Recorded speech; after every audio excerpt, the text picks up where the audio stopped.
Hey, it's MJ. Today I'm sitting down with Peter Alessandria, director of Every Soul Knows, a film that dives into the biggest spiritual questions.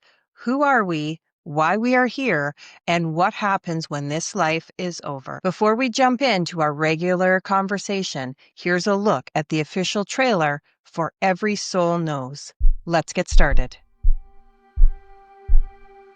I think this is the best thing going on anywhere, to be in human form incarnated on Earth at this time. At the soul level, we decide in advance what characteristics, what personality traits, what challenges we want to take on. The soul chooses who it's going to be born to, what family it will belong to. And I've thought many times that I might be mandated to Earth. What did I do wrong? Why am I here again? I felt the power of my soul, the part of me that has always lived and will never die. I started to see this bright light, this beautiful bright light directly above me. I was just being lifted up by love. If you could imagine absolute love and absolute peace, that's all you felt in this energy. That was one of the messages I was sent back with. Go back and tell them. Life is eternal. That realm is sharp, clear, detailed, meaningful, powerful, filled with emotional truth and depth. When Nolan flatlined, what I experienced was Mary Fran coming across the veil, and she scooped Nolan up out of his physical body. And they had this exquisite reunion that you can only imagine between a mother and son. And suddenly I could breathe fine. I was incredibly conscious. I was more alive than I've ever been. For every 100 souls that qualifies to come down to Earth, and you've got to be an advanced soul to come down here, there's only one body. I said, I'm home. I'm finally home. I said that over and over. Time starts to slow down, almost collapse on itself.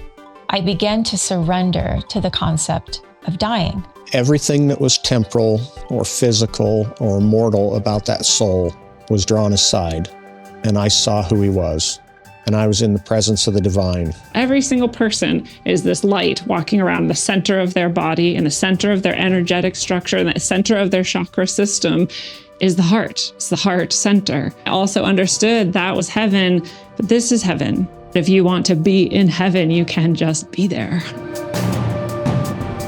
60 interviews, 38 questions, all in a groundbreaking documentary about the afterlife. Every Soul Knows, the joy of remembering who we really are.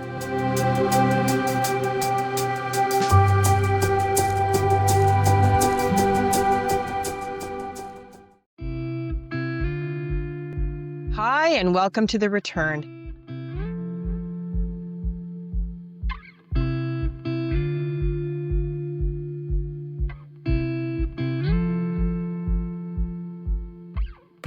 Here's to everything we'll discover together.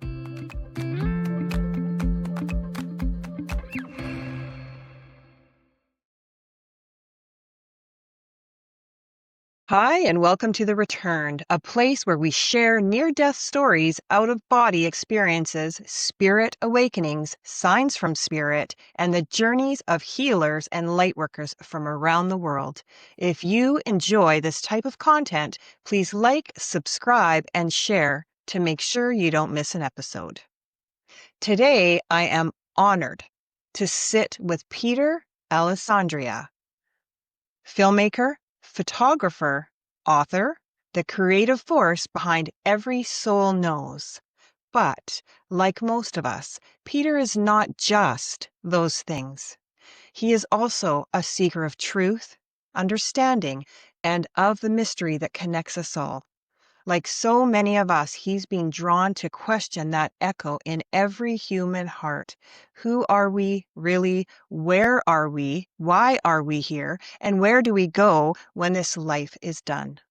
Peter has brought together more than 60 voices from around the world, near-death experiencers, spiritual teachers, and thought leaders, in a film that explores what it means to truly remember who we are. Peter, welcome to The Returned. Hi, MJ. Thanks for having me. Hi. You're very, very welcome. I'm really excited that you're here.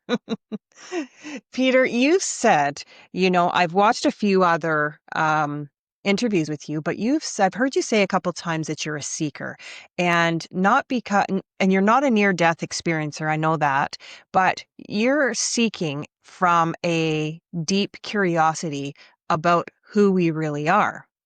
So, my question to you to get us started is, what first sparked that inner search for you?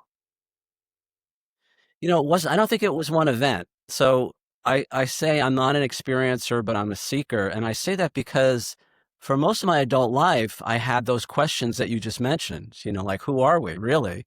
And where do we come from? And what's really going on here? And where do we go when this is all done? Right.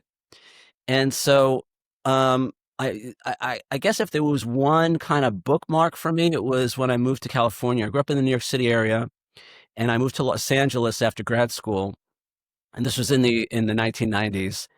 And I just seemed to be drawn to the great thing about California, especially at that time, at least compared to my experience on the East Coast, was there was a big interest in spiritual growth, personal growth, expanding our awareness, and just looking at some of these bigger questions. And I just kind of got drawn into that. Started reading books. I started doing workshops, retreats, taking classes, informally studying different spiritual traditions.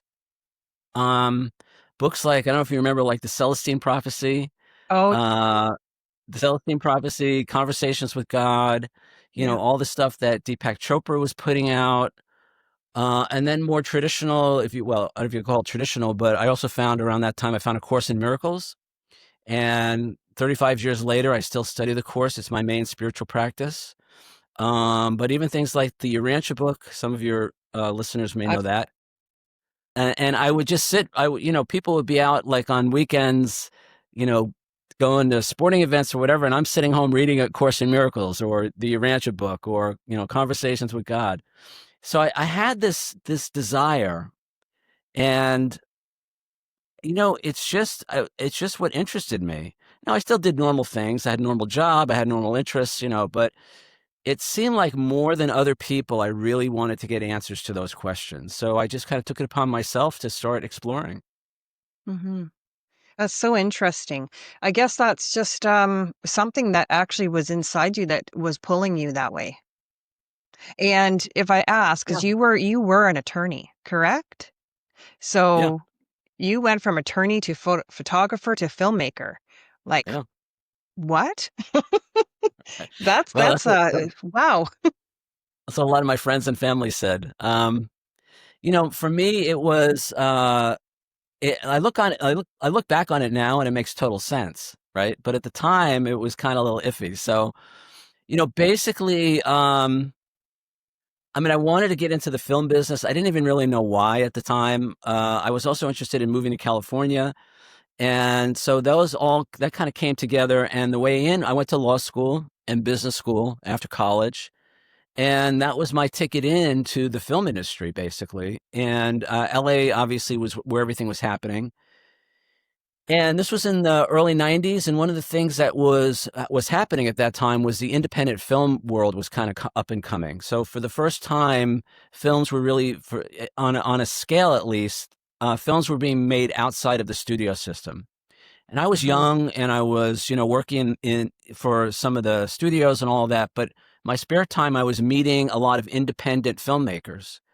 And I actually I became completely enamored with the whole filmmaking process. And I became an amateur filmmaker. And so I kept my day job doing my legal stuff. But nights and weekends, when I wasn't reading A Course in Miracles or doing that other stuff, I was learning about filmmaking. And then in 2000, and along the way, I also got into photography, still photography. And around 2008, we had that thing called the global financial crisis.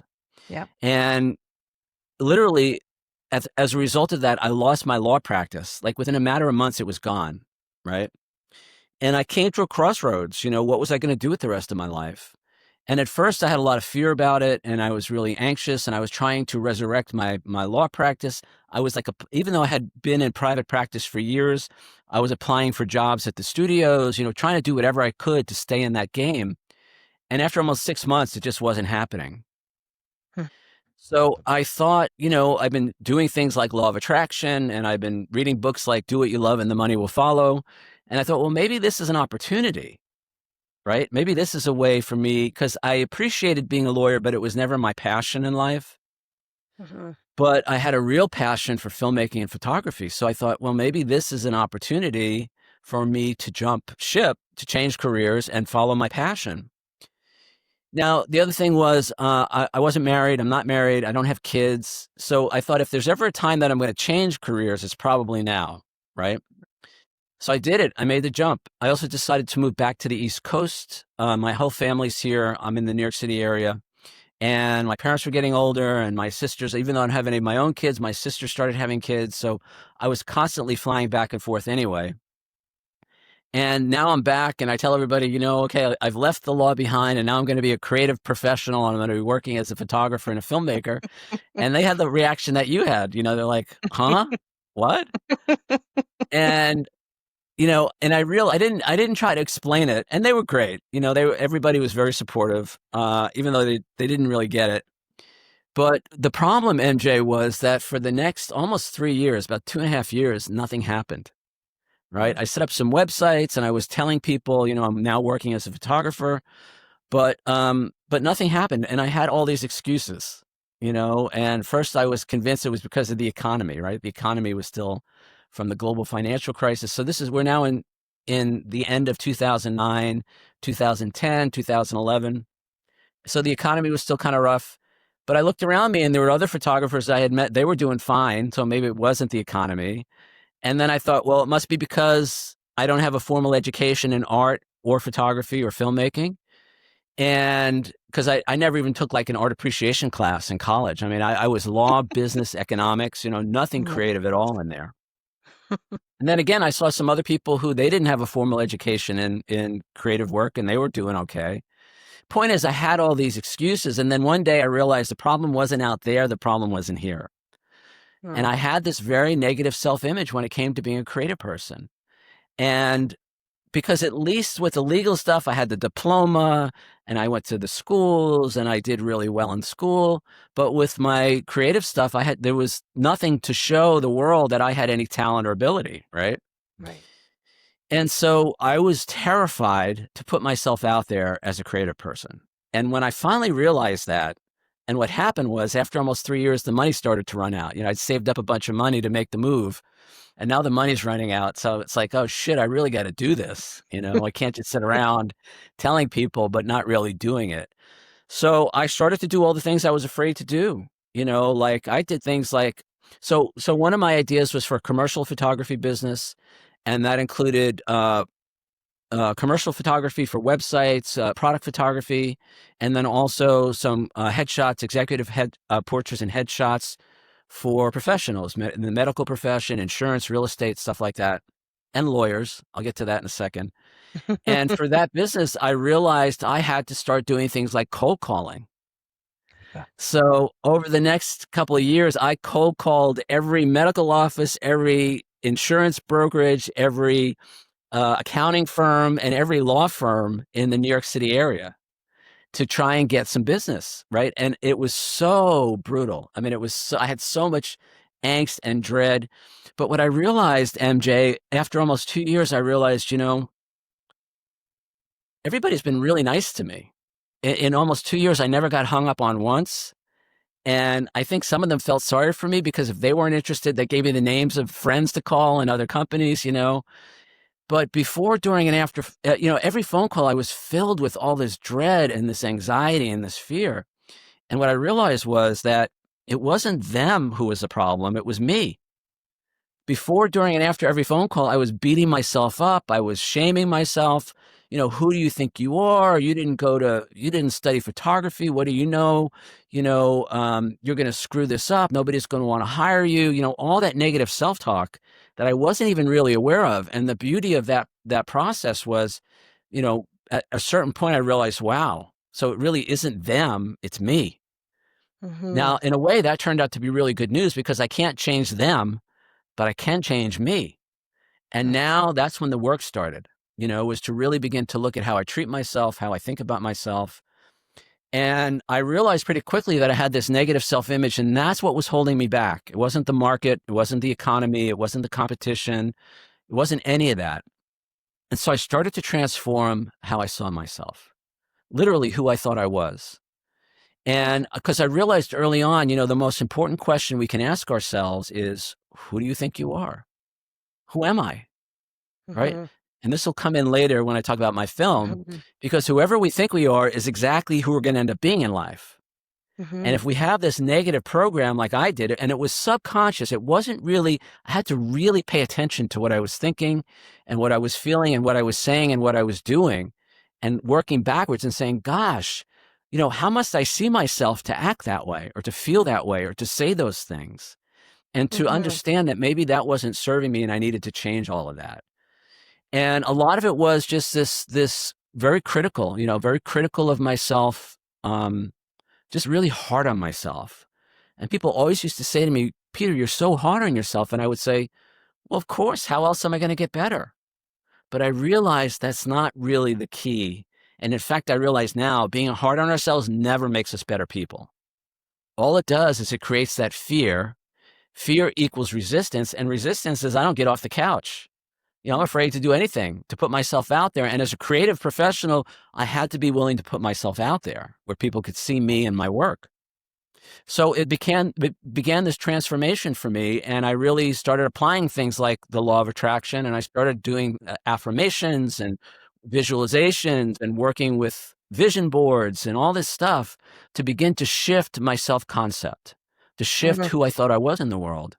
Now, the biggest change was I went from being my own worst enemy to my own best friend. I learned how to love myself through all of that. And that, I think, at the end of the day is really what made all the difference. Because without that self-love, self-acceptance, becoming our biggest cheerleader, our own biggest advocate, it's really hard, especially with something like a creative career where you're putting your work out there for the world to see. And a lot of people are going to have opinions, and I'll talk about that later if you want. And learning how to navigate that and to deal with that and to not get off track with that. Because it was like, I learned that I let the disappointments or my perceived disappointments, the perceived criticisms knock me off my game, right? And I stopped doing what I needed to do to put myself out there. So I went from somebody, within a couple of years, I went from somebody who never won an award for anything in my life to somebody who's won more than 75 awards for my work. I went from somebody who was afraid to post on social media. Like I couldn't even post my photos on social media to somebody my photos have been seen now by millions of people around the world. They've been published in newspapers, magazines, online. The Huffington Post did a piece on me. National Geographic featured my photos on their website. NBC TV New York, ABC TV New York, Fox TV New York. They all did specials on me and my work. And one of the big things I've become known for are my photos of New York City. So I do a lot of what they call cityscapes, and typically at night. And I'll go out there and I'll do these beautiful fine art photos of New York City. And a lot of them include the moon. So I have an app that tells me where the moon is coming up. Like tonight is a full moon. And I was looking earlier today, I was looking for the alignments so I can position that moon right behind the Empire State Building or the Statue of Liberty and get these really amazing dramatic shots that have been literally published around the world. That And sounds again, absolutely MJ, gorgeous. the only thing that changed was I went from hating myself to learning how to love myself, to be nice to myself, to be gentle with myself, to encourage myself. And I can tell you a bunch of stories that came as a result of that. But the bottom line is I went from sitting on the couch 24/7 to traveling the world as a professional photographer, right? And doing all that stuff. And now I'm moving into filmmaking full time. And we'll talk about that as we go. But I just write notes as I go on. A few things that I wanted to cover here is, so when you were doing your life changing and you went from your career to a spiritual or a creative, did you find that, like, do you think that this is planned for you? Do you think that all the lawyer and all that stuff, the economy, whatever happened, did that happen, do you feel, for a reason? And then another door opened, the real door that you're supposed to go through? Have you ever thought about it like that? So one of the topics we cover in the film is soul planning, soul plans, right? And for anybody who's curious about soul plans, I always point them to the work of Rob Schwartz. Rob's website is yoursoulsplan.com. His book is Your Soul's Plan. He has a couple of books now. And the very short answer to your question is, it wasn't planned for me. I planned it. That's right. You planned it. We So you do planned. believe in that. Absolutely, without a doubt. We totally plan our lives. Now, this gets into the discussion of, well, then where's free will? Do we have free will while we're here? And we can talk about all that, but the short answer is, yes, we plan all the major events in our lives. We plan, it's kind of like an outline or a blueprint. It's not a line by line, do this, then do that, then do this. But things like career choices, obviously, the family that we're born into, none of that is random. None of that is by chance. Where we live, the schools, the time that we're born into, that's all chosen by the free will of the soul in consultation with our guides. We have a whole team that we discuss this with, and they literally guide us and direct us, And so, yes, I believe everything that we do. Yeah. I hate to use the word it's chosen. It's not planned, because then it sounds it's chosen. Yeah, it's chosen. Now, just very quickly on the free will thing, because this comes up all the time. First of all, the plan is made by our own free will, and while we're in spirit form, so that's chosen. But when we're here, we have the free will comes in two ways. One is we get to choose how closely we're going to stick to our plan. And the way that we know the plan is because things unfold in a certain direction, and we're moved, doors open, and people come into our lives. And if we're really paying attention to that, you can see that there's a path for us. Right. Now, I got off the path, and I'm going to talk about that in 1 second, how I got pushed back onto the path. But the other way that free will comes in is that you, and only you, get to decide how you respond or react to every situation that you face in your life. There is nobody telling you how to respond to a situation, whether it's positive and favorable, perceived, or a negative event. So we are always at free will as to how we navigate this life once we're here. None of that is imposed on us. None of that is forced on us. And it's through those choices that we create our lives while we're here.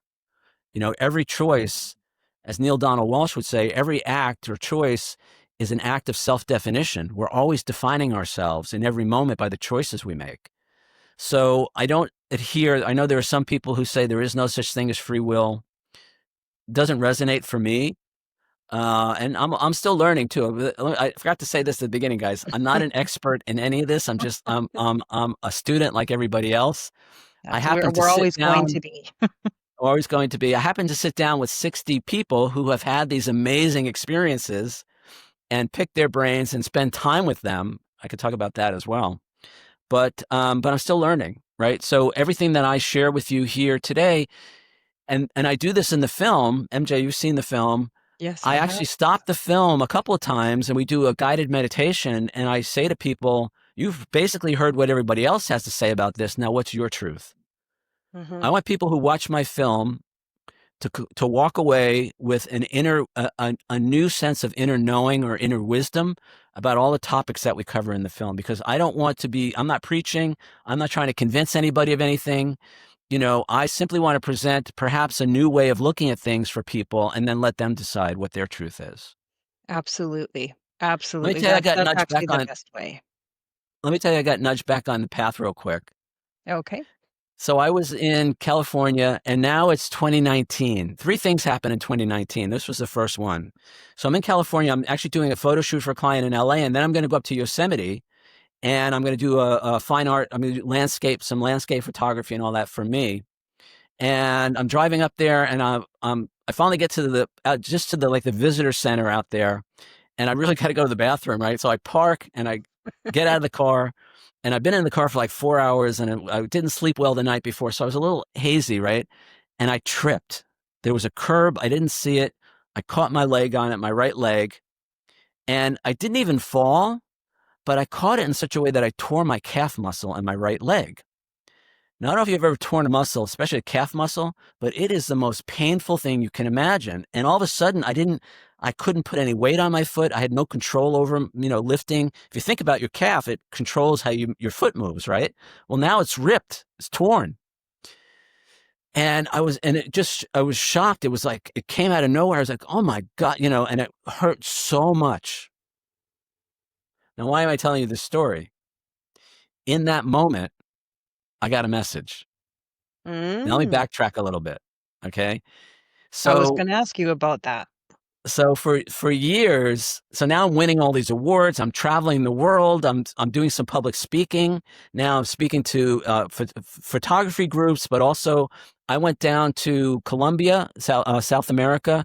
They sent me down there to speak at these different universities, to speak to the students about manifesting the lives that we want, about creative choices, career choices, and all of that. So now I'm not only, excelling in my craft, but I'm also sharing my story, right?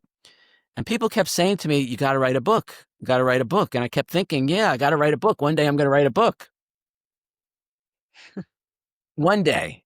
It was always one day. Now I have this accident, this injury, and in that moment, and I'll tell you, in that moment, the book was the last thing on my mind. I hadn't thought about it for months. And I heard very clearly in my head, now you can write your book. Yeah. Because now you're That was slowed all down. that was said. That was all that was said. And it wasn't now I can write my book. It was now you can write your book. And I was like, what the, but I knew, MJ, I knew in that moment I had to write my book. Now, somehow I made it to the hotel. I knew what the injury was, so I didn't go to the hospital. I had the same injury on the other leg about 5 years earlier. I knew what the treatment was. I knew the whole thing. What I needed to do is get some crutches. And magically, when I got to the hotel, I went to the front clerk, the clerk at the desk, and I told him what happened. I said, I need crutches. Within an hour, he had a pair of crutches for me. And I had a bunch of food. I had done some grocery shopping. I was booked for a week in that hotel room, and I couldn't get out. There was no way I was going to take any pictures. But that night, I started writing this book. All right. And I didn't stop until I finished it. And here it is. Can you see that? Title of the book is Be Bigger Than You Think You Are, Overcoming Our Self-Imposed Limits to Have the Life We Want. And this is my story. This is my book. So I realize now that for years I've been talking about writing the book and people have been telling me to write a book, but I wasn't paying attention to that. That was the path that was being made clear to me, but I was ignoring it through my free will. I was too busy, winning awards and getting accolades and doing all this other stuff. So the universe literally had to stop me in my tracks. I couldn't work for the rest of the year. I don't know how I made it back to the East Coast. Somehow I did. And I worked on that book almost every day it took the rest of that year. So this was February of 2019.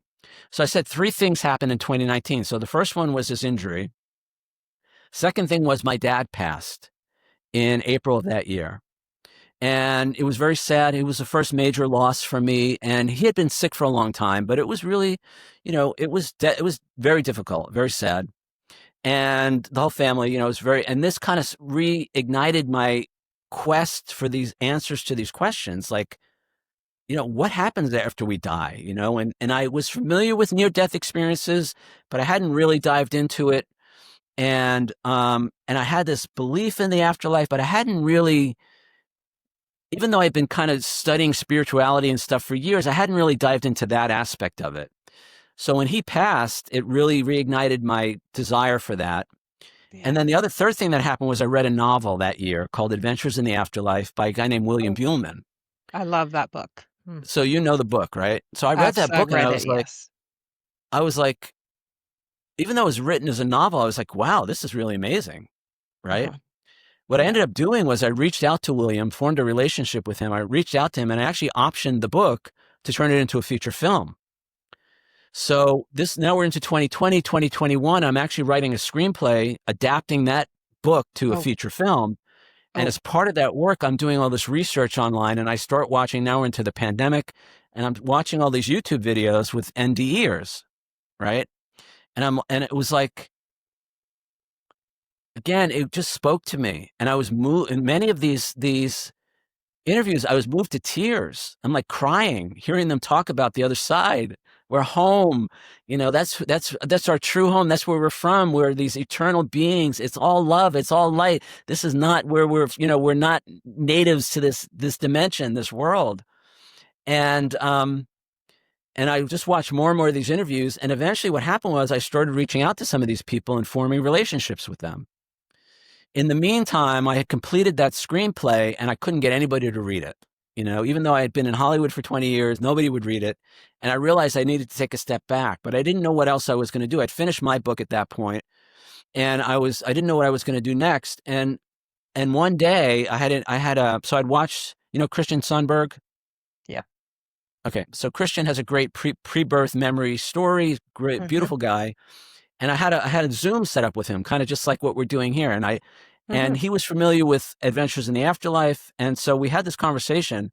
And that morning, right before I was supposed to get on the Zoom with him, I was making breakfast, right? And I was just, I don't know what I was thinking about. And the toast pops out of the toaster. And all of a sudden I get an idea. And the idea is you have to make a documentary about the NDE experience, right? So that afternoon when I spoke to Christian, I asked him, would you be interested? But I realized I didn't want to do it.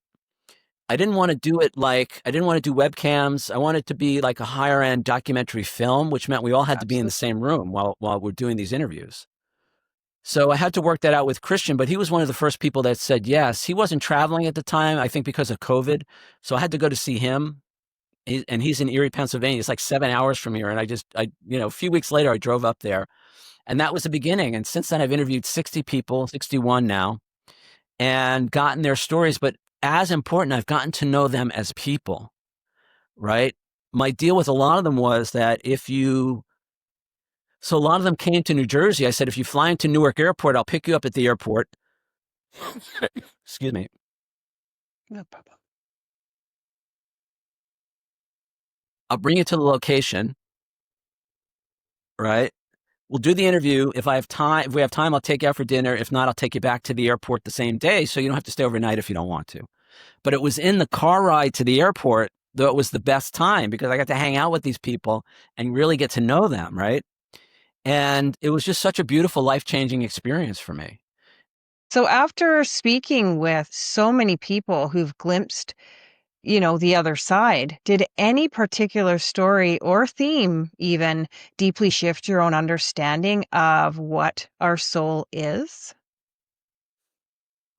So I'll never single out anybody. I'm not going to single out any story because it's Sure. really, everybody has their own beautiful story to share in one way or another. So let me just share a little bit about the film. So the film is called Every Soul Knows, The Joy of Remembering Who We Really Are. The website is everysoulknows.com.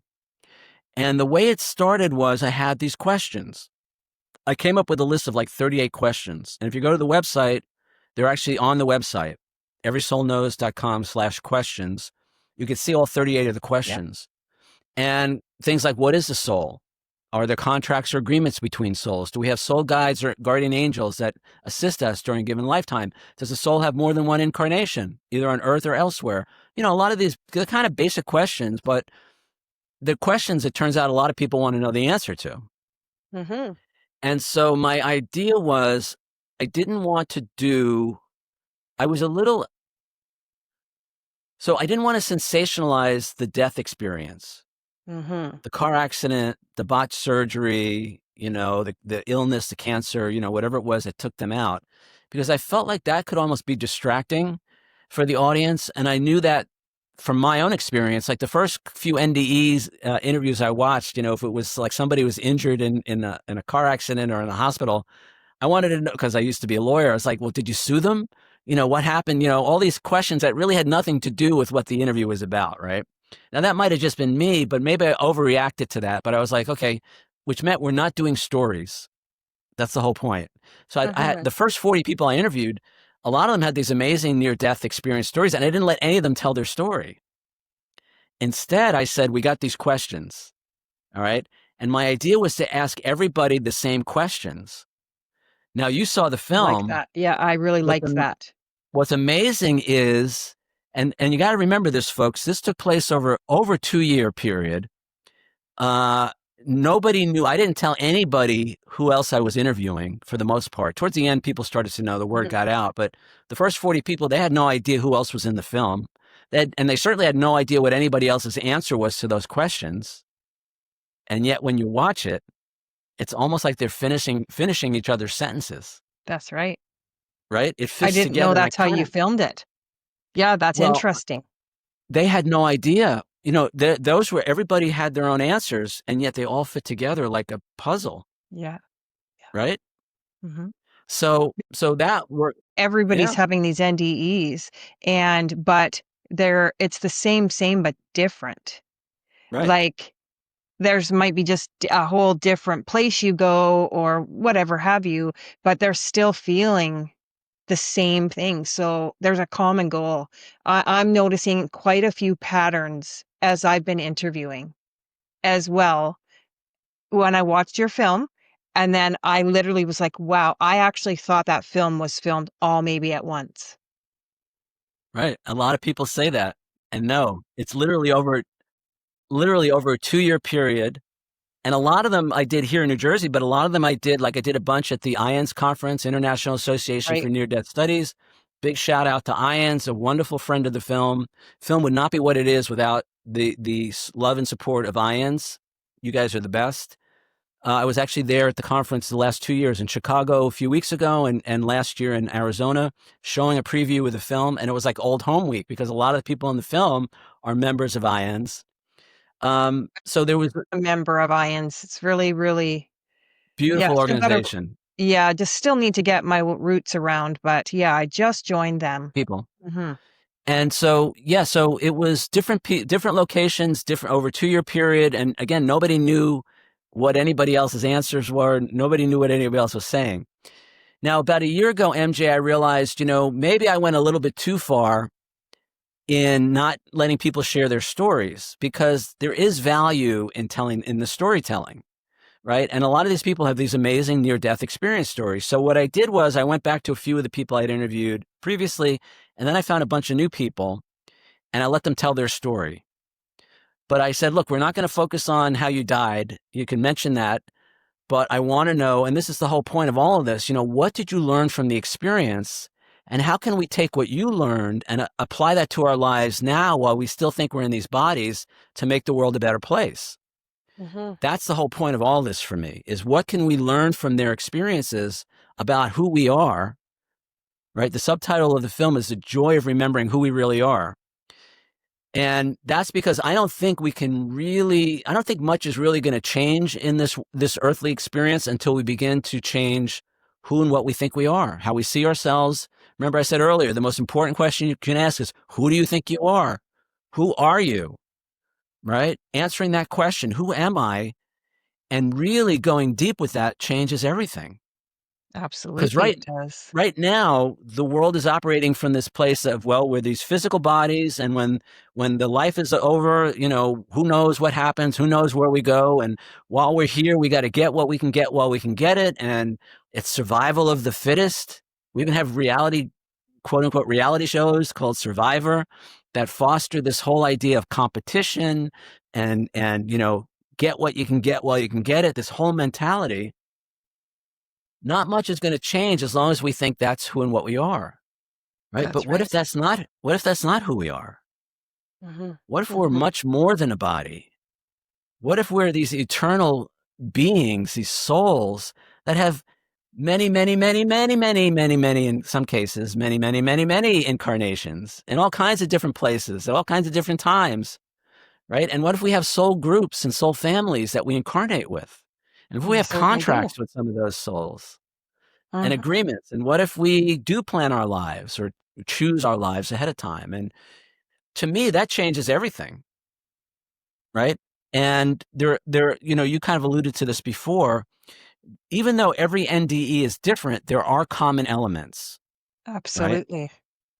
So I like to focus on 3 or 4 of the most common elements, and taking those experiences and then figuring out how we can port that over to our earthly experience to make life better here. Mm-hmm. So one of the first things is, and almost everybody has this experience, is separation from the physical body.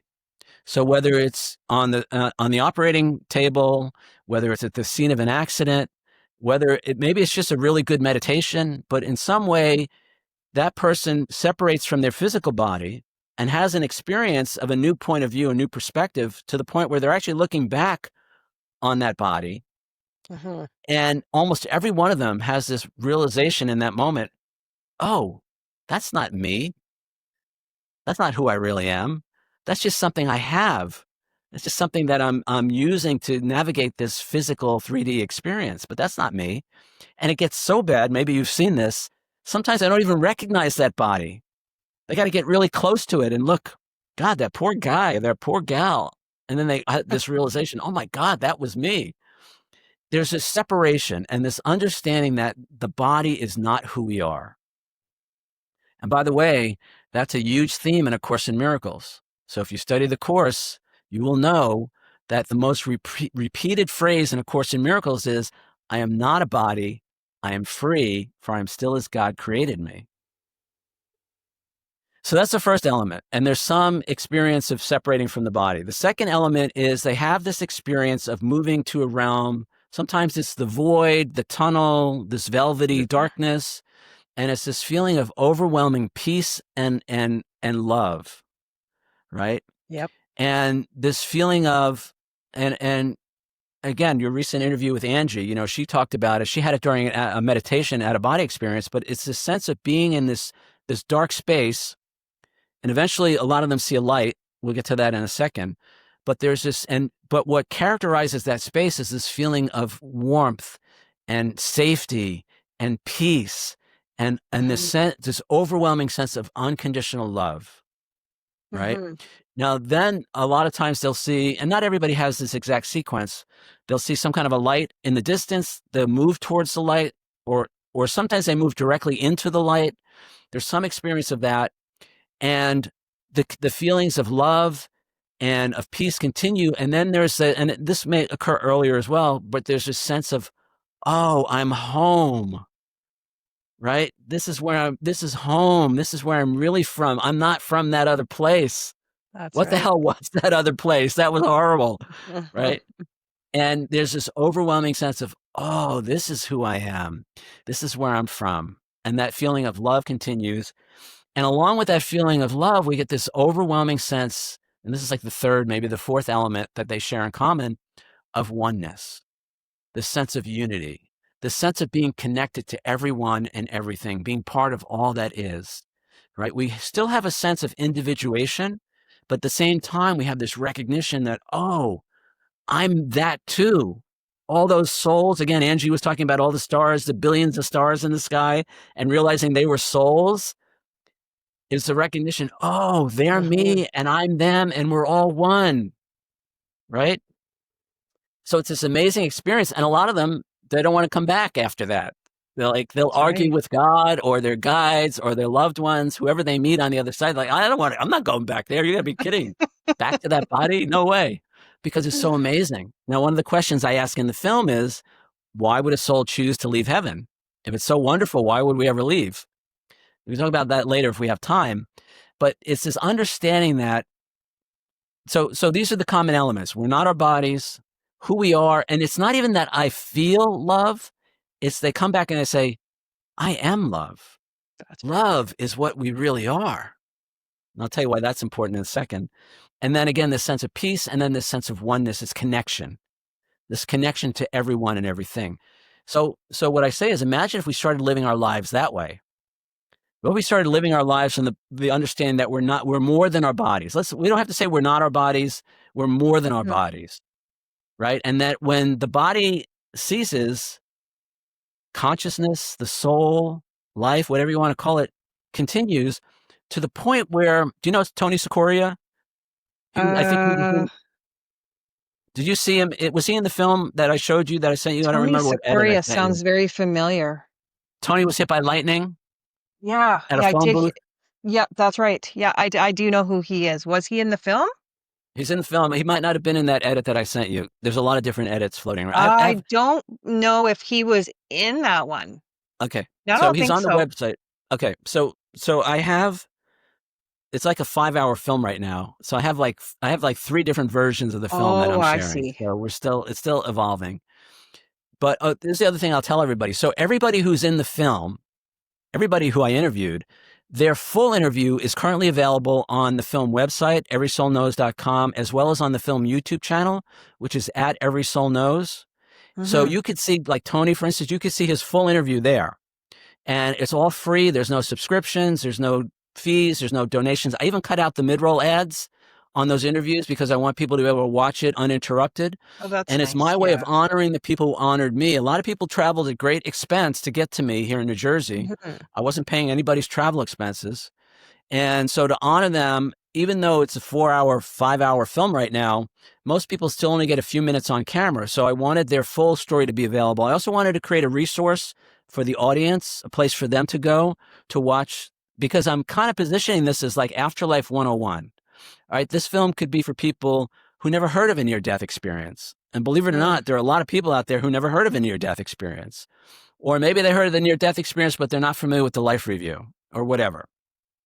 So I wanted to create a resource for the audience. After they watch the movie, they can go and watch all these interviews. And there's 50-something interviews up there now. And it's people are binge watching these interviews. It's great, and I get all these comments. People are loving it. So back to so we're more than our bodies. So Tony, he describes, he gets hit by lightning, right? And it's so funny. You have to watch his interview, the way he describes it. And it's not, he's done a bunch, he's all over YouTube. So you'll find him anywhere. Tony, Cicora. And he gets hit by lightning, and he has this experience where he leaves his body and he doesn't know he's dead. And so he gets hit by lightning. He feels like he's getting thrown back from the lightning, but then all of a sudden he has a sensation of moving forward. And he says, then I kind of turn around, and he was at a family event. It was a summer barbecue by a lake, and there was a clubhouse, and his mother-in-law is at the top of the stairs of this clubhouse, and she starts screaming, and he's looking at her, and she's looking right at him, screaming and yelling, and comes running down the stairs, but then runs right by him as if he's not even there. She doesn't even see him. Yeah. He's Tony's like, "What the story is one hell?" of my favorites. It's Right? one of my favorite stories ever. So he's like, what the hell is going on? So he turns around, says, I'm going to follow her. He takes a few steps, and then he looks down and he sees his body on the floor. And he's like, he says, oh shit, I'm dead. And the way he says it is so funny, right? And he says in the interview, he says, I had no idea I died. He said it was completely seamless. He said, I was still who I was, but I was just not in that body anymore. Very powerful.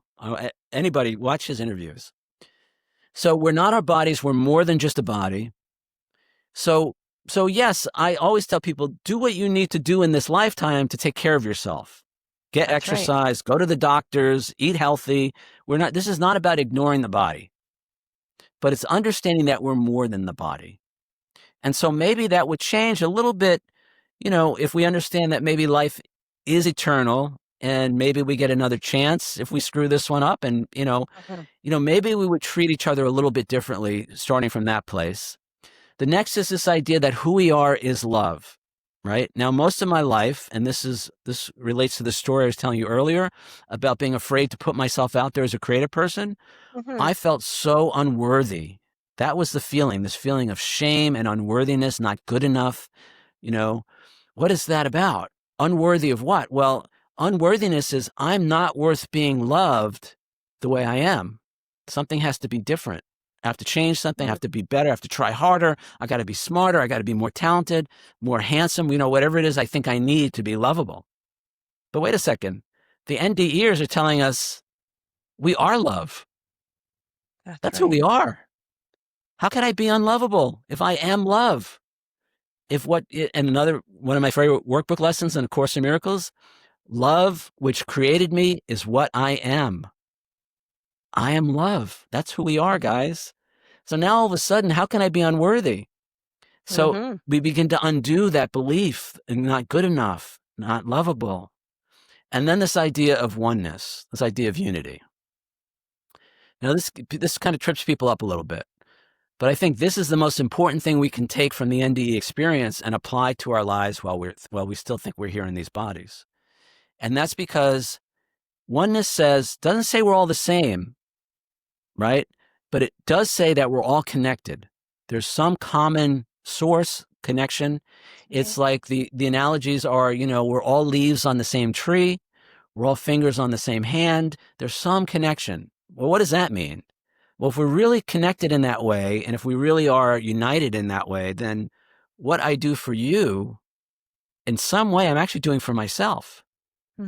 That's right. And by the way, what I failed to do for you, I failed to do for myself.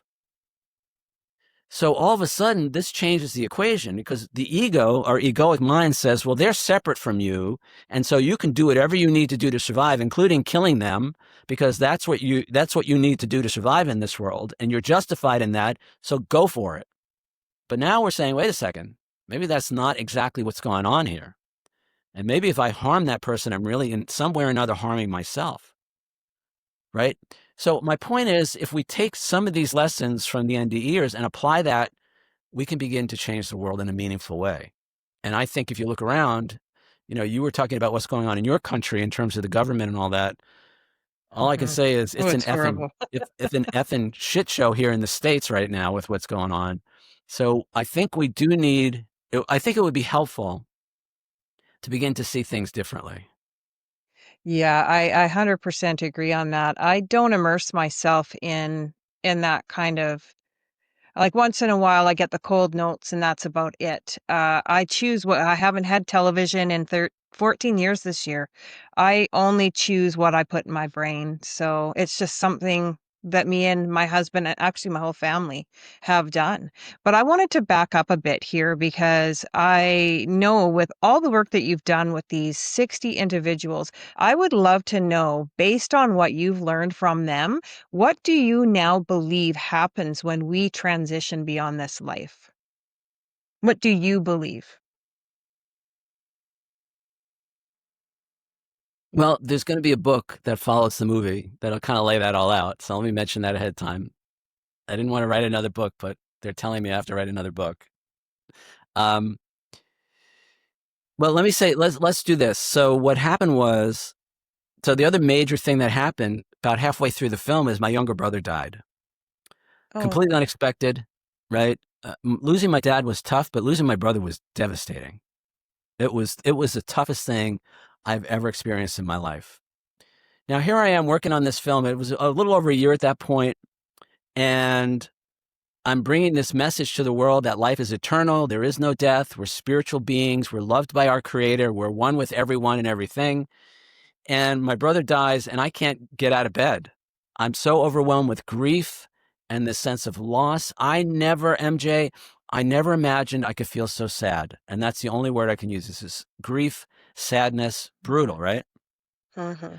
So it's a whole story, but I actually ended up he was living in Florida. I hadn't seen him in 2 years. And before he passed, I had this feeling, go visit John, your brother, right? So I called him up, and because he'd lived in the area in New York, and then he moved to Florida, and he was actually living in a condo complex with one of our sisters. And, but I hadn't seen him. So I invited myself down there. I spent a week with him. We weren't estranged, but we were very different people in a lot of ways. Although I find out now we're very similar in a lot of ways too. Right. But he was tough. He was a tough New Yorker. You didn't mess with John. He didn't suffer fools. He was very, very, he has a beautiful soul, a beautiful heart, but he also was very tough to get close to. Right. So that week, we spent the week together, and there was some stuff that came up, but for the most part, it was all good. And I felt like I was really glad I had gone. I spent time with him. I found out, because I was working on the film, I found out that he was not a believer in the afterlife. Came out while I was watching a YouTube video in the living room. And that's important. I'll tell you why in a second. But he was like, "You don't really believe that stuff, do you?" And I'm like, "Well, I'm kind of making a movie about all this. I better believe it." And at that point, I would say I was probably about 85% in on this idea of the afterlife and all that. I wasn't 100%, right? He passed. I'm in this, and it was almost 3 months. Or I ended up going back to Florida to help my sister with his estate. I was there for almost 6 weeks. She was grieving. I mean, it was even harder for her. and our other sister here and my mom here, everybody. I mean, it was very, very hard, very difficult. But a few things happened. So I'm grief stricken, but I'm interviewing all these mediums, right? And I'm talking to all these people, right? And he started coming through, and I was actually with a medium when I found out that he had passed. My sister called me. And so I started getting all these messages from him, right? Through the mediums. And it didn't immediately alleviate the sadness, but it was like, oh, okay, so maybe there is something to all this. And I had to work through some more stuff. And then I started editing, working on the film. I was actually going to give up on the film for a while. I was just so I was so distraught, right? And then I came back and I started watching some of the interviews. I started having these coming through with the mediums. And at a certain point, it flipped for me. And I can look anybody in the eye now and say, I'm 110% in on this. The afterlife, life is eternal. It's not what we think is going on here, is what's really going on here, right? There's something much bigger happening. We're much more than these bodies. We have all this help, guides, angels, there's a lot going on, right? And so I had this healing from the grief, and I can look back now. And the other thing that came through was, so I dedicated the film to him, and he's actually financing part of the film, right? And I laugh a little because, like I said, he wasn't a believer in the afterlife, right? And now he's got this movie dedicated to him, right? But now he laughs about it too. And it's come through a couple of times now with the mediums that he's very happy to be involved in this. He's very proud of what I'm doing. And it came full circle. And I guarantee you, MJ, that we talk about soul plans, we talk about soul contracts. I'm convinced that his passing was part of our soul's plan together. Yeah. Right? Because it pushed me, it gave me that final, I really had to decide, how much do I really believe this stuff? Right. And it really gave me that. And now I can laugh about it. And it was, and the other thing I want to say to anybody, okay, so two things I'll say. And I think maybe we're running a little late on time, so let me know. First thing is, it was really important for me to not talk myself out of my feelings on this one, because I realized I could have very easily gone to that place of, well, life is eternal. There is no death. He's just a heartbeat away. He's with you forever, and talk myself out of those feelings. And I realized, no, it was really important for me to let myself have my grief and feel those feelings, and allow my sister to feel her feelings and my mother to feel her feelings and all of that. Because here's the deal, guys. We are not here to be spiritual.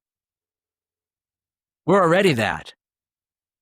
We're here for the human experience. That's why we're here.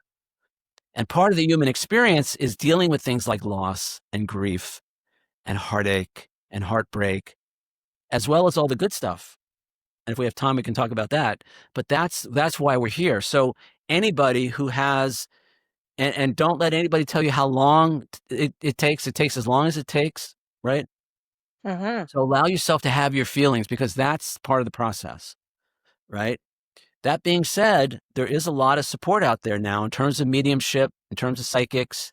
We've had a bunch of readings for other people in my family, and every one of them, it's what it is? It's part of the process of healing from a loss like that. So give it a shot. If you have suffered a loss and you have the grief or questions, seek out somebody who might be able to help you in that regard. I really wanted to, I mean, you've answered my question. So basically, I was going to talk to you about creating something this emotionally and spiritually moving. Must have been just unbelievable for you. But what I would like to know more, like you have touched on that already, but the title, Every Soul Knows, is a powerful title. Is there a reason that you chose this one? Well, that and the subtitle, The Joy of Remembering Who We Really Are. I mean, for me, that's kind of every soul knows. Here's the thing. All right. My understanding is once we get back to the other side, everything is revealed to us, right? It's only the human egoic consciousness. So there's this thing called the veil of forgetting. And we discussed this in the film. And it's basically what happens is when we incarnate, we lose all memory of our soul's experience, who we really are, the whole thing. It's all wiped. And it's voluntarily chosen. We do that on purpose, right? And because it serves a purpose. And we can talk about that if we have time. But the point is, on the other side, every soul knows exactly who we are, knows why we made the choices that everybody says. All these people say, oh, when I got back to the other side, especially if they have a life review, they understand, oh, that's why I had this person in my life. That's why that happened when I was 6. That's why that opportunity came to me when I was in my 40s. It's the soul knows. And I wanted to use the soul knows, but I couldn't get the URL. But I think every soul knows is a better title anyway. And then the joy of remembering who we are. I think the greatest joy that a human will ever experience is that moment when we remember the truth. It's like that moment when they find themselves on the other side and like, oh, this is who I am. This is home. It's all good. I don't have to, there's no angst. There's no fear. There's no anger. There's no resentment. There's no problems. Pure I love. think it's pure love. The moment that we remember that while we're still in our human form, and I think that's the whole idea, guys, we're here to wake up.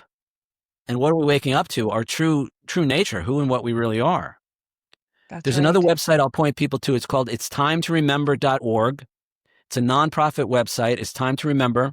It's a nonprofit website that I set up, and it has 7 of the key messages from the film on that website. It's one page. There's no donations. There's no subscriptions. There's no fees. The only thing I want is if you resonate with those 7 messages, find a way to share them with the world. And my dream is that one day I'm going to be driving down a highway someplace in the middle of nowhere, and I'm going to come upon a billboard with those 7 messages. Wouldn't that be And the very last message the last couple of messages or themes from the film on that website are, we came here by our own choosing. We came with a purpose. Everybody who's here came with a purpose, guys. You are here for a reason that you chose for you and also for the benefit of the world, because the soul doesn't just make choices for itself. The soul wants to be of service for absolutely our soul group, but also to humanity as a whole. Now, it doesn't mean everybody's here to save the world. The way you play your part in helping the world may be you might just be a great grandparent to a child who has some gift or talent that he's going to share or she's going to share as an adult. I mean, it's not this grandiose thing that we all have, but we all have a purpose.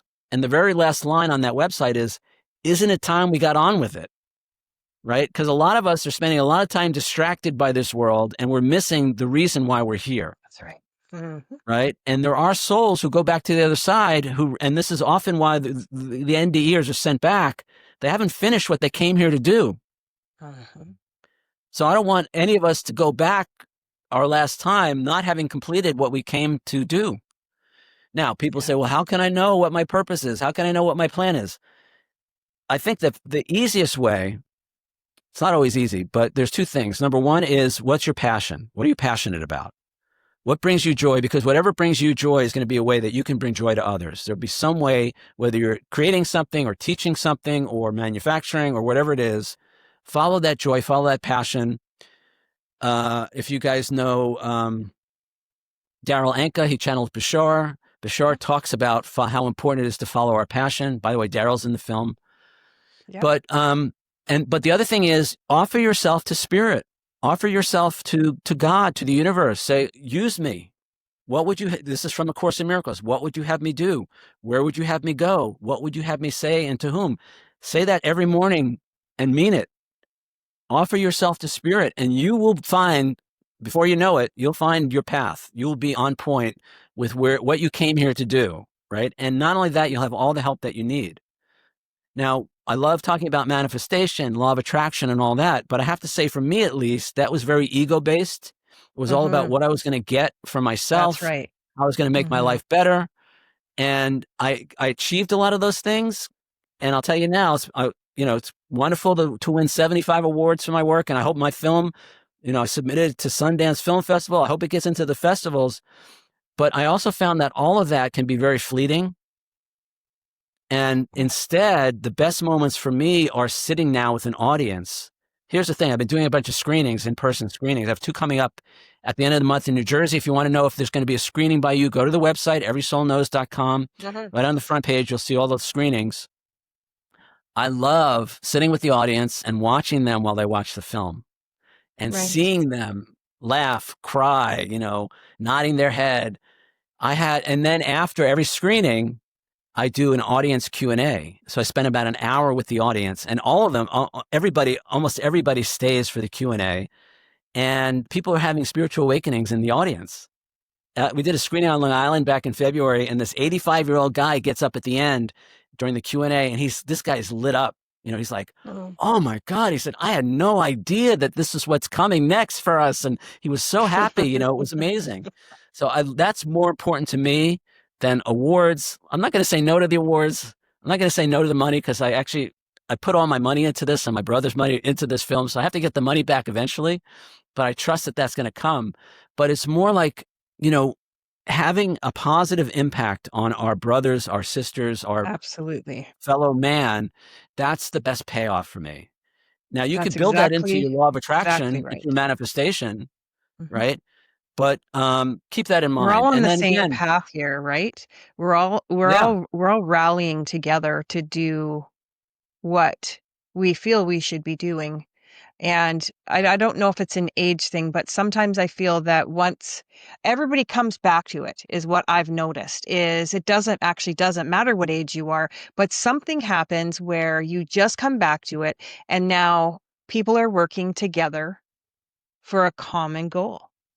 And that's love and unity, right? We're like boots on the ground right now for Source. Okay, so now you're quoting Nikisha Burrell. All right. I know you interviewed her recently. Yeah.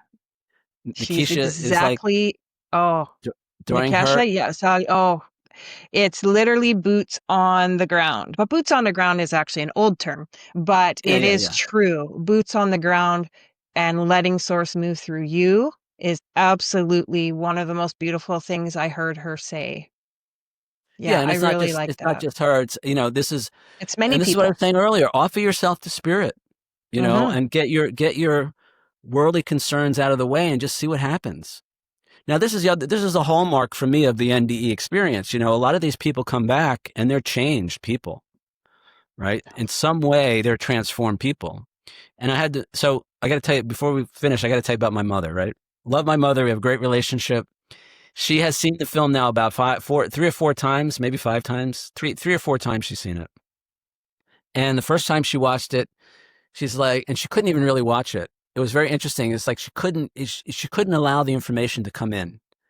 And I'm watching her. I was very curious and I didn't know. And the film was over, and it was a small screening with just some family members, my sister, my niece and nephew, my other niece, and they all loved the film. But my mother was like, Peter, it's great. I'm so proud of you. You did such a great job. It looks so professional. She said, but you have to understand, I think this is all a big fairy tale. Like my brother, she's not a believer in the afterlife. That's okay. Right? Now, and it's very interesting. My sister and the kids, they started jumping on her, trying to convince her, what are you talking about? And I was like, guys, chill out. She's allowed to believe whatever she believes. Right? And I've thought about it a lot since then. And I realized, most of my life, I think that's where I was. And I think it was because I can only speak for myself, but I think it was because I was afraid to believe. Because what if I'm wrong? Right? It was almost, or what if it's like our religions tell us that if we're not perfect, we're going to hell? I'd rather not think about it, quite honestly, or at least don't want to believe, or, and so cut it out. So I think that might be part of it for her. Now, here's the thing. The last time she watched it was a couple of months ago. It was a new edit. She watched the whole film, and she was with her 2 sisters, my cousin, and another family member. And my mother is like explaining things to them because it's the first time they were watching it. And then when it was over, my mother was the first one. She sat up and she was clapping. And I could see the transformation in her. I could see the shift in her. Right. And I didn't force anything on her. I didn't. And again, and I say this at the beginning of the film, I say, look, I introduce the film at the beginning and I say, don't take anybody's word for anything, because until we get there ourselves, none of us is really going to know anyway. Right. So don't take anybody's word for anything. I said, instead, listen to everything that you hear in this film and then take that and go within. This is why I put the meditations, the guided meditations in there, and discover your own inner wisdom and your own highest truth, because at the end of the day, that's what really matters. Doesn't matter what I say, doesn't matter even from somebody like Anita Moorjani, who's told millions and millions and millions of people around the world about her story, still doesn't mean it's your truth. That's right. So this is an opportunity to take all of this information and then you decide for yourself. Do you feel that in the last little while making your film, have you noticed a shift in humanity whatsoever towards spirituality and maybe NDE, OBE experiences? I think the planet is waking up. I mean, there's a lot of discussion about, and I asked this in the film, a lot of people say there's a shift, and so it got a lot of answers to that, but it's my own observation. People talk about moving from 3D to 5D, moving from, to higher levels of consciousness. Yeah, New Earth and all that. I think that's actually true. I do think that we're moving, and I think a lot of the chaos that we're seeing now is ultimately what's going to make way for that. The older systems are breaking down. It's ugly, guys. It's painful. It's ugly, but I think a lot of people are going to be forced to wake up, and ultimately, I think ultimately we each have to decide. I don't think the 3D is going to go away. It's just it's going to be another kind of realm for people to continue, if they're not able to embrace a higher consciousness, which is the consciousness of love, of unity, of oneness, of compassion. I think, I'm just going to say this. I don't want to be political at all, but I think what's happening in the US and in other countries right now, I don't agree with anything that the current administration is doing in the US. And I think they're the best thing that ever happened to humanity. Now, why do I say that? The current administration. And I'm saying that because I think they're showing us the worst of us. This is the shadow. This is the shadow that needs to be healed before we can really move to the light. Right. Yeah. And that's kind of this process. So we each person is going to have to decide, do I want to be that, or do I want to be something else? Right. And we each have to choose. There's nobody, even I know you're into a little bit of the ETs and extra dimensional beings. They're helping, but they can't choose for us. No, we have you're to not. each No go to one's that here place. to save. Nobody's You're here to save you. but us. Yeah, that's right. And that's individual. That will be your individual knowing, your individual vibration going up to be able to carry yourself into the 5D. And how I like to actually look at that is everyone, all of us that are openly sharing and helping and nudging. I like to see it in a way as building a bridge for people, not leaving people behind, but building a bridge for them so that when they're ready, they'll be able to cross over to that bridge type of scenario is how I kind of like to put it. Not that, oh, we're going to be going, you're going to stay in your 3D and we're off to the 4D, 5D, and too bad for you. I think that we're all here to do work. We're all in this together and we're all one. So we're all one. So those people that think a certain way are a part of us. And so all of us together building a bridge for us to go is, I hope, the best scenario, to be honest. I don't want anybody left behind if they don't have to be. Yeah. And ultimately, their higher self is going to help them make that choice, but I see, I've been working on myself for 35 years and I still see my egoic picking sides and all of this and condemning certain people in certain situations. And I'm like, no, that's me. That's a part of me, and how can I heal that? How can I love that? How can I accept that and still have a higher vision? Right? Still have a plan, still have a way to, and I hope my film makes a contribution to this ascension, this awakening. I think so. I mean, that's so. really, Absolutely. that's my hope with the film, is that it will nudge people. And for people out there to know that we don't know, we always continue learning. We never stop. You'll never stop learning. We're always learning. It doesn't matter if you've had your NDE, you had 10 NDEs, it doesn't matter. You've gone to heaven, you've come back. You're always going to continue learning and being on that path to even be better, even though we're there and back before, right? And leaving ego at the door. That's one thing I know that some people do need to do, is leave ego at the door, because that one really brings down your vibration.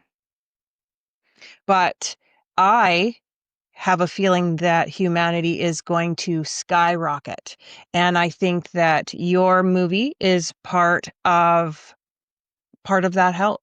I think that it's going to help people realize, because they're seeing a bunch of people together talking about the same thing, which does look and sound like a puzzle. Like they were Right. doing it all together. Like, Yeah. this isn't all together, people. This is literally people separated, coming in, doing their thing. And look what you No have. idea. No idea who Yeah. else was in the film. No idea what anybody else was saying. And I kind of assumed people would know that, but a lot of times in the audience, I have to clarify that. And that's when they really go, oh my gosh, wow. I thought, like you said, I thought they were all in the same room at the same I time. really did. So, Well, I think it was lovely, and I really appreciate you sharing your time. And before you leave today, do you have maybe a takeaway from Every Soul Knows? Maybe for the audience out there? the thing that comes to mind is love yourself. I mean, that was my biggest thing, was a lack of self-love, and that turns into low self-esteem, lack of self-acceptance, and it's almost cliche at this point, but I don't really believe, I think it's kind of tough to love others if we don't love ourselves, and just being kind to ourselves and being encouraging instead of, I mean, I literally, like I said, when I was making those cold calls, I was just beating myself up before, during, and after every call, and then wondering why I was so anxious, wondering why I was so uncomfortable when the other people were so nice to me. So, and then, understanding that you came here for a reason, right? Another lesson from A Course in Miracles is God is incomplete without you. And I would just offer everybody, consider that, your part, that we cannot all ascend unless we ascend together. Everybody has a part to play in this, right? So don't think yourself unworthy, and seek out, what your intention was, what your purpose is, and then do it. Get off YouTube. As much as I love YouTube, get off Netflix, get off TikTok, whatever's distracting you. Although I have to say, look, this film would not have happened without YouTube, because a lot of the people in the film, I don't know if you noticed, MJ, but about half the people in the film you probably know, but about half the people you've probably never seen before. And it was really important for me because I wanted to give new people a chance to shine, right? But those people all came through the YouTube algorithm. It was just, I would just basically found almost everybody for the film watching YouTube videos. And it was whoever popped up in my feed that day. And I would, it took a few minutes. I mean, I would watch their full interview, but I knew by the end of the interview, I knew if I wanted to reach out to that person, So I'm not saying ignore. There's a lot of good that comes from social media. There's a lot of good that comes from YouTube, but it's also about getting back on, waking up and not being so distracted by the world. Right. And I haven't watched TV either in 15 years, No, I don't do but TV. also understanding that it's not about ignoring the world, right? We don't want to, because we have a part to play. We have a contribution to make. So it's helpful to know what's happening in the world without getting sucked into the drama, the chaos, picking sides. I think everything that we're seeing now is so egoic in the sense of duality, us against them, right and wrong. I'm good, you're evil. Yeah, That's I not, can't do that. none of that. Well, and none of it is true. None of it is real. Yeah, it's not. I don't feel any of it. To be honest, it looks like I'm watching a movie. I'll be straight up. It's so strange. And I just can't. I welcome all. I'm kind, and I don't feel those ways about people, and I don't really care what you are, who you are, what color you are, what you do, religion, doesn't bother me. Everyone's welcome to me. But Peter, I want to thank you for sharing not just your work, but your heart with us today.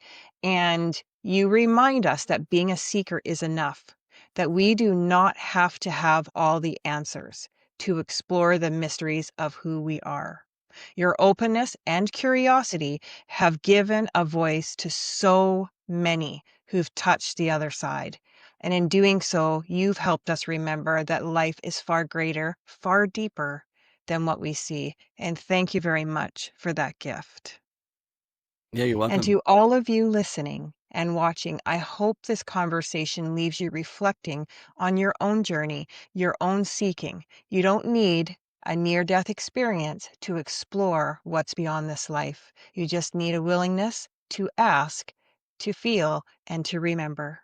If this conversation moved you or sparked something within you, I invite you to like, subscribe, and share with someone who needs it. And until next time, stay open, stay curious, and keep returning to the truth within you.